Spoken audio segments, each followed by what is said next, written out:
Jennifer Pan was born on June 17, 1986, in Ontario, Canada, to Vietnamese Chinese immigrants Bich Ha Pan and Huy Han Pan, who had fled Vietnam and worked hard to provide their children with a comfortable and disciplined life. From childhood, Jennifer's parents imposed extremely strict academic and behavioral expectations on her, shaping her upbringing through piano lessons, skating, and other extracurricular activities, hoping she would achieve top results and become a pharmacist or doctor.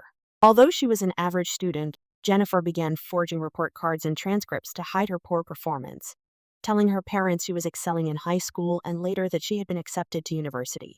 In reality, she was never enrolled in university, but she carefully built an illusion of academic success by faking acceptance letters, forging documents, and lying about graduating.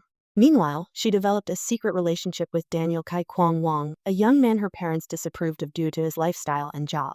Her parents forbade her from seeing him, which only made her deception deepen. She created a double life, pretending to attend university and volunteer at a hospital while actually working part-time and spending time with Daniel. The lies piled up over the years, and Jennifer began to feel trapped between her strict parents and her desire for freedom and love.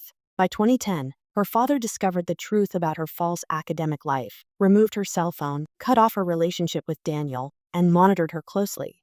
Feeling desperate and cornered, Jennifer and Daniel started discussing extreme options, including faking her own kidnapping or even killing her parents so she could inherit their money and live freely.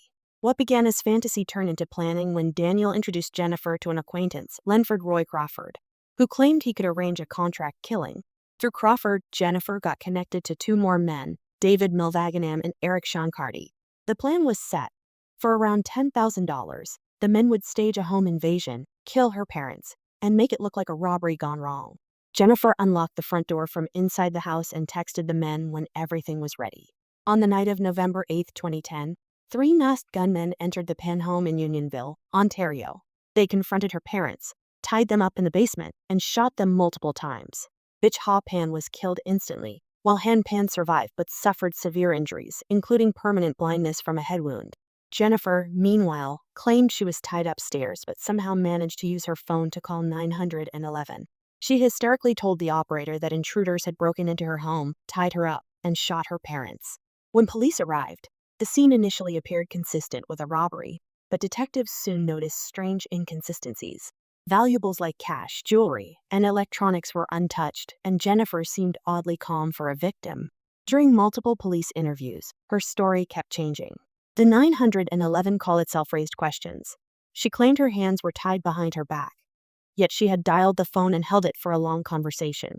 Her father, after emerging from a coma, told police that he saw Jennifer walking freely and speaking to one of the intruders as though she knew him. Investigators traced phone records, text messages, and movements using cell tower data, revealing that Jennifer had been in continuous communication with her boyfriend Daniel and the supposed hitman before, during, and after the attack. When confronted with the evidence, Jennifer at first insisted she had hired the men to kill herself because she was depressed and could not handle her parents' pressure. But police found that her story did not match the facts or the messages they had recovered. Eventually, Jennifer and her accomplices, Daniel Wong, Crawford, Milvaganam, and Cardi, were all arrested and charged with first-degree murder, attempted murder, and conspiracy to commit murder. Their trial began in 2014 in Newmarket, Ontario, and lasted almost 10 months. More than 50 witnesses testified, and hundreds of exhibits were presented, including text messages planning the attack and phone data proving Jennifer's involvement. The prosecution argued that Jennifer had meticulously planned her parents' murder to appear as a robbery, while the defense claimed she only wanted to escape her restrictive home life and had no intent to kill her parents. The jury found Jennifer Pan guilty of first-degree murder for the death of her mother and attempted murder for the shooting of her father.